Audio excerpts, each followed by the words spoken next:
भारतीय स्वातंत्र्य दिन आणि पंचरत्न तालीम मंडळाच्या 51व्या वर्धापन दिनानिमित्त रक्तदान शिबिर आयोजित करण्यात आलं होतं।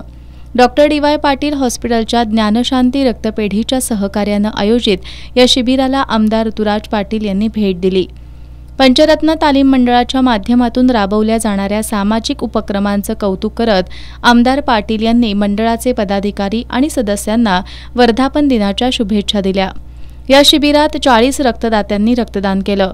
शिबिराला उजगावचे सरपंच मधुकर चव्हाण, उपसरपंच तुषार पाटील, मार्गदर्शक कावजी कदम, अण्णा, मंडळाचे अध्यक्ष सुनील उपाध्ये, महेश पाटील, श्रेयस कदम, शुभम कदम, साई कदम, प्रवीण खोत, शीतल भोसके, दत्ता यादव, अक्षय खोत, अश्विन खोत, अक्षय माने, रोहित पाडावे, विनायक हवळ, सूरज पाटील, दत्ता यादव, ऋषिकेश शिंदे यांच्यासह मंडळाचे कार्यकर्ते आणि ग्रामस्थ उपस्थित होते।